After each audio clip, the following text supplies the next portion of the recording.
जिल्हाधिकारी कार्यालयाच्या परिसरातील बचत भवनामध्ये आदिवासी विकास प्रकल्पातर्फे नीट परीक्षेमध्ये यश मिळविलेल्या गुणवंतांचा सत्कार समारंभ पालकमंत्र्यांच्या हस्ते अमरावतीमध्ये पार पडला. कुपोषणाचा प्रश्न असलेल्या मेळघाटसारख्या अतिदुर्गम भागांमधून सुविधांचा अभाव असताना आदिवासी आश्रमशाळेच्या विद्यार्थ्यांनी वैद्यकीय प्रवेशासाठी आवश्यक नीट परीक्षेमध्ये घवघवीत यश मिळविले आहे. मेळघाटची ही नवी पिढी डॉक्टर होऊन पुन्हा आपल्या भूमीमध्ये सेवा बजावणार आहेत. मेळघाटातील परिवर्तनाची ही नांदी असल्याचे प्रतिपादन राज्याच्या महिला व बालविकास मंत्री तथा जिल्ह्याच्या पालकमंत्री ॲडव्होकेट यशोमती ठाकूर यांनी केले. मेळघाटचे आमदार राजकुमार पटेल, आमदार बळवंत वानखडे, माजी आमदार वीरेंद्र जगताप, जिल्हाधिकारी शैलेश नवाल, आदिवासी अपर आयुक्त विनोद पाटील, प्रकल्प अधिकारी डॉक्टर मिताली सेठी, सहाय्यक प्रकल्प अधिकारी एस.टी. खिल्लारे यांच्यासह इतर मान्यवर यावेळी उपस्थित होते. एकात्मिक आदिवासी विकास प्रकल्प आणि लिफ्ट फॉर अनलिफ्टमेंट संस्थेच्या उलगुलान उपक्रमांमुळे मेळघाटच्या दुर्गम गावातील 13 विद्यार्थी नीट परीक्षा उत्तीर्ण होऊन वैद्यकीय शिक्षणासाठी जात आहेत. हा ऐतिहासिक व सर्वांसाठी सर्वोच्च आनंदाचा क्षण आहे. सुविधांचा अभाव असतानाही दुर्दम्य इच्छा व अथक परिश्रमाच्या बळावर 12-12 तास अभ्यास करून मेळघाटच्या या नव्या पिढीने यश संपादित केले आहे. डॉक्टर होऊन ही पिढी पुन्हा मेळघाटच्या सेवेत परतणार असल्याचे त्यांनी सांगितले. आपल्या भूमी व समाजाप्रती ते निश्चित बांधिलकी जपतील असा मला विश्वास आहे, असे सुद्धा बोलताना पालकमंत्री यशोमती ठाकूर यांनी सांगितले. परिश्रमातून इथपर्यंत पोहोचणं हॅट्स ऑफ टू. खूप खूप तुमचं अभिनंदन. पण तुम्ही जिथे इलेक्ट्रिसिटी पोचलेली नाही म्हणजे अजूनही जिथे इतक्या अडचणी आहेत आणि काय शांतीलाल बोलत होता तर शांतीलालनी फार नाजूक विषय बोलला की तिथे अजूनपर्यंत लेकरांना जन्मासाठी त्रास होतो आणि आई बहिणींनाही डिलिव्हरीमध्ये त्रास होतो. म्हणून मला डॉक्टर व्हायचं आहे आणि तिथे सेवा करायचं आहे. कारण माझ्या डिपार्टमेंटच्या अंतर्गत आम्ही ते काम करण्याचा प्रयत्न करतो आहोत आणि कुपोषण आणि बाकी सगळ्या गोष्टी कशा अजून व्यवस्थित करता येईल याचं प्लॅनिंग आम्ही केलेलं आहे. विद्यार्थ्यांनी डॉक्टर बनण्याची पहिली पायरी चढलेली आहे. यापुढेही त्यांनी दृढ निश्चय कायम ठेवून डॉक्टर बनूनच मेडिकल कॉलेजमधून बाहेर पडावे आणि त्यांच्यासोबत शिकण्यासाठी महानगरातून शहरातून जी पिढी येते त्यांच्यासोबत वावरताना आपली भाषा किंवा कुठल्याही बाबतीतला न्यूनगंड बाळगू नये. आपली गुणवत्ता उज्ज्वल आहे. कुठलीही अडचण आल्यास पालकमंत्र्यांना, आमदारांना किंवा प्रशासनाची संपर्क साधावा. संपूर्ण प्रशासन, आमदार व पालकमंत्री सुद्धा आपल्या सोबत आहे, अशी ग्वाही सुद्धा यावेळी पालकमंत्र्यांनी विद्यार्थ्यांना दिली. मेळघाटातील आदिवासी विद्यार्थ्यांनी नीट परीक्षेमध्ये उत्तीर्ण होऊन नवा इतिहास रचला आहे.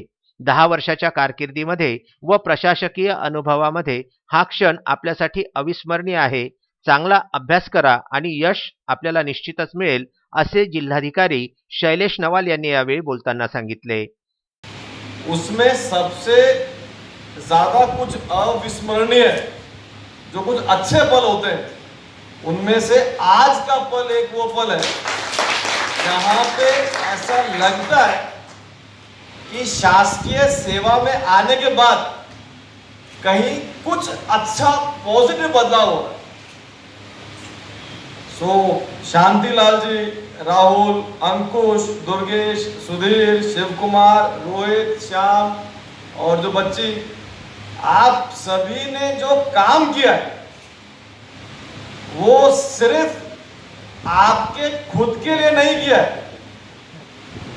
आपकी शाला में, आपके गांव में जो कुछ भी ऐसा सोचते थे, अरे क्या कर लेगा तू पढ़ के, उधर जा रहा है शाला में टाइम पास कर रहा है तू, इधर आ खेती में काम बटा, क्या डॉक्टर बनेगा, इस प्रकार की जो कहीं हमारी सोच है उसको कैंसिल करने का कि ते चुकीचं आहे, वो सही नहीं है, हम बन सकते हैं, वो एक मार्ग आप सभी ने दिखाया है.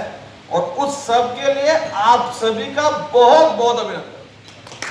आम्ही मेळघाटची मुले आहोत, डॉक्टर होऊनच परतू, आम्ही मेळघाटात परतून आमच्या बांधवांची सेवा करू, असे धारणी तालुक्यातील झापल येथील रहिवासी व मुंबईच्या शासकीय वैद्यकीय महाविद्यालयामध्ये प्रवेश मिळालेल्या शांतीलाल शालिकराम काजदेकर यांनी सांगितले. चिखलदरा तालुक्यातील आकी येथील शिवकुमार सावलकर यांनी आपले मनोगत यावेळी व्यक्त केले. कहना चाहता हूँ कि हमारी जो नीट का क्लास शुरू हुआ था वो टाइम में हमें इंग्लिश की प्रॉब्लम था, बेसिक की प्रॉब्लम था और उसके साथ अनेक परिस्थिति वगैरह का हमको प्रॉब्लम था।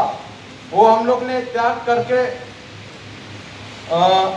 हमारे जो lip for upliftment K team है उन लोगों ने हमको पॉजिटिव थिंकिंग दे कि भाई आप लोग डॉक्टर बन सकते हो और आपके मेलघाट क्षेत्र में आप सेवा कर सकते हो। फिर क्लास महाराष्ट्र से अलग अलग कॉलेज से डॉक्टरों पढ़ाने के लिए आता था और सुबह 8 बजे से क्लास चालू हुआ तो 1 बजे तक क्लास चालू रहता। उसके बाद फिर खाना खाने के 1 घंटे का छुट्टी, उसके बाद फिर 2 बजे से क्लास चालू हुआ तो 6 बजे तक चालू रहता था। और उसके साथ साथ जो सरों का जो एनर्जी था, हमको उनका जो एनर्जी उन लोग उतने पुणे, मुंबई, दिल्ली से उतना दूर दूर से आता था हमको सिखाने के लिए और उनका इतना ऊर्जा था। हमको ऐसा लगा कि भाई उन लोग उतना दूर से आके हमको टीचिंग कर सकते तो अपन क्यों 12 या 14 तास क्यों नहीं बैठ सकता एक जगह पे।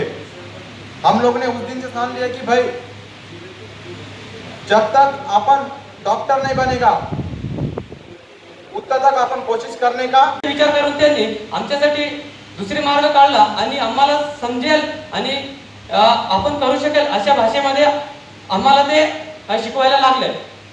मग जेव्हा जेव्हा शनिवारी आणि रविवारी वेगवेगळ्या वैद्यकीय महाविद्यालयातून डॉक्टर्स लोक यायचे आणि आम्हाला शिकवायचे, ते एकच आम्हाला म्हणायचे की तुम्ही सुद्धा कोणापेक्षा कमी नाही किंवा लहान नाही, तुमच्यामध्ये सुद्धा ह्या गोष्टी करण्याची ताकद आहे, फक्त तुम्ही ते करून दाखवा। या त्यांच्या पॉझिटिव्ह थिंकिंगमुळे आम्हाला सुद्धा एक नवीन ऊर्जा आमच्या मनात निर्माण व्हायला लागला आणि आम्हाला सुद्धा वाटायला लागले की खरंच आपण सुद्धा या गोष्टी करू शकतो। मग कधी अभ्यास करत असताना रात्री लाईट नसायची आणि कधी संपूर्ण रात्रभर नसायची, मग हे तर आपल्यासाठी खूप मोठी समस्या आहे। मग अशा समस्यांना तोंड कशी द्यायची, मग आम्ही सर्व विद्यार्थ्यांनी विचार केला की आपण सर्वांनी 10,000 रुपयाचे टॉर्च घेऊ आणि त्या टॉर्चने आपण अभ्यास करू, जेणेकरून कारण आपण समस्या घेऊन आपलं काही होणार नाही। त्यामुळे अशा परिस्थितीत सुद्धा आम्ही अभ्यास करणं चालूच ठेवलंय आणि विशेष करून आजपर्यंत आश्रमशाळेतील विद्यार्थ्यांसोबत एक खूप मोठी त्यांच्या समोर समस्या होती की आदिवासी विद्यार्थी फक्त 12वी पर्यंत शिकतात आणि पुढे जाऊन शिकत नाही, पुढे टिकत नाही आणि इतर कॉम्पिटिटिव्ह एक्झाम्स मध्ये सुद्धा ते यशस्वी होत नाही। पण गेल्या वर्षी झालेल्या मिशन शौर्य नावाची आणि या लिप फॉर अपलिफ्टमेंटने खूप महत्त्वपूर्ण कामगिरी केली। या मिशन शौर्याने जगातील सर्वात उंच शिखर माउंट एव्हरेस्ट सारख्या जे शिखर होत्या अशा ठिकाणी आश्रमशाळेतील विद्यार्थ्यांना त्यांनी यशस्वीरित्या सर केला आणि या LFUच्या संस्थेने आश्रमशाळेतील विद्यार्थ्यांना MBBS, BDS आणि BMS सारख्या अनेक वैद्यकीय क्षेत्रात त्यांना प्रवेश मिळवून दिला। विदर्भ न्यूज करिता अमरावती येथून अनिकेत ठाकरे, धारणी येथून तस्मीन शेख, सुलेमान मेमन, जुगल किशोर जयस्वाल, सेमाडोह येथून गोलू मुंडे तर चिखलदरा येथून मारुती पाटणकर यांचा हा मेळघाटासाठीचा विशेष वृत्तांत।